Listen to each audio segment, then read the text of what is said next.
Well students, इससे पहले हमने टाइप्स ऑफ सॉल्यूशंस पढ़े। अब हमारा नेक्स्ट टॉपिक है, थर्ड टॉपिक कह सकते हैं 2.3 सेकेंड चैप्टर का third topic, concentration terms. Concentration terms में हमारे पास कुछ बेसिक सी टर्म्स हैं जिनके नाम हम पढ़ते हैं। सबसे first is mass percentage. Mass percentage में आप 2 to 3 पार्ट्स में इसको स्टडी करोगे। Mass by mass percentage, mass by volume percentage and mass volume by volume percentage, जिसको हम डिटेल में स्टडी करेंगे। और second one is the strength. किसी भी अमाउंट ऑफ सोल्यूट का 1 लीटर में प्रेजेंट होना उसकी स्ट्रेंथ कहलाता है। स्ट्रेंथ के बारे में स्टडी करने के बाद बात आती है मोलैरिटी। मोलैरिटी एंड मोलैलिटी हमारे पास दो वर्ड्स हैं। देखिए, आप कंफ्यूज मत होना। इसमें MOLAR molar, ITY is a property. यहाँ पे है molal, MOLAL, ITY is a property. ये दोनों जो हैं, इसमें से हम मोलैरिटी को रिप्रेजेंट करेंगे कैपिटल M से और मोलैलिटी को रिप्रेजेंट करेंगे स्मॉल m से। दोनों को डिटेल में पढ़ेंगे और दोनों का डिफरेंस जो है वो मोस्ट कॉमन, मोस्ट इम्पॉर्टेंट भी है। साथ ही एक वर्ड आता है नॉर्मेलिटी, जो कि हमारा बोर्ड के एग्जामिनेशन पॉइंट ऑफ व्यू से रेयरली ही पूछा जाता है, लेकिन इसकी नॉलेज जो है वो बहुत ज़रूरी है। साथ ही इसके नेक्स्ट पॉइंट आपका है mole fraction and mass fraction. Something they are similar to each other. If you know the mole fraction you can easily calculate the numericals of mass fraction also, and then last one is the ppm, parts per million। इन सभी में आप जो study करेंगे उसमें से main common चीज़ है number of moles calculate करना। Number of moles एक ऐसी टर्म है जो हमारे पूरे चैप्टर में बैकबोन का काम करती है, जिसके न्यूमेरिकल्स मैक्सिमम टाइम रिपीट होते हैं और एग्जाम्स में भी पूछे जाते हैं। नंबर ऑफ मोल्स को कैलकुलेट करेंगे हम given weight upon molar mass की हेल्प से।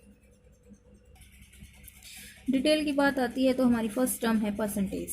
परसेंटेज जैसे हम नॉर्मली मार्क्स की परसेंटेज कैलकुलेट करते हैं कि आपके 500 मार्क्स में से कितनी परसेंटेज आपकी बनती है, उसी तरह से परसेंटेज जो है हम कैलकुलेट करेंगे 3 टाइप से। फर्स्ट है आपकी percentage by mass. Percentage by mass में क्या करना है हमें कि कोई भी एक सॉल्यूशन है, उसमें सोल्यूट और सॉल्वेंट मिलाने के बाद बनता है सॉल्यूशन, तो मास ऑफ सॉल्यूशन, और उसमें से आपको जिस कंपोनेंट का परसेंटेज निकालना है उसमें आपको रखना है ऊपर mass of A component upon में टोटल मास। जैसे टोटल मार्क्स होते हैं आपके 500 और मल्टीप्लाइड बाय 100, बिकॉज परसेंटेज हमेशा 100 पे कैलकुलेट होती है।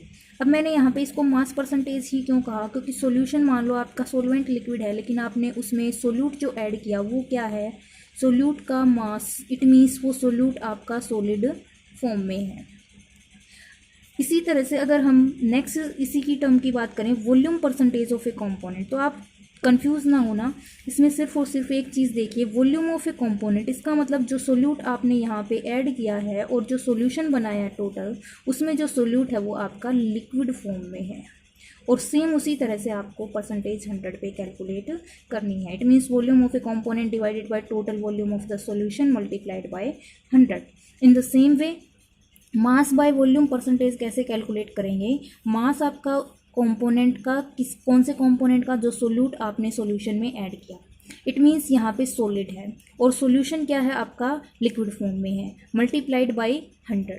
तो इस तरह से यहाँ पे ये दोनों टर्म लगभग या सिमिलर होती हैं, जो कि कन्फ्यूज़न क्रिएट करने वाली बात नहीं है। सिर्फ आपको परसेंटेज ध्यान रखना है। परसेंटेज कैलकुलेट करते हैं, इसीलिए हम परसेंटेज को लिख सकते हैं percentage by mass, percentage by volume, percentage by mass by volume. Percentage by mass में आपका सॉलिड फॉर्म में होगा, लिक्विड में डिजोल्व किया गया है। यहाँ पे आपका सोल्यूट लिक्विड फॉर्म में है, जो कि लिक्विड में ही डिजोल्व किया गया है सॉल्वेंट में। और मास बाय वॉल्यूम आपका गिवन वेट, मास का किसी भी एक कंपोनेंट का टोटल सॉल्यूशन में डिजोल्व करने से उसमें कितनी अमाउंट उसकी प्रेजेंट है, that is calculated by percentage. It means on 100 as a reference. Move on to the second term, that is strength. Strength को हम डिफाइन करते हैं। मान लीजिए it is defined as, strength is defined as the amount of solute in gram.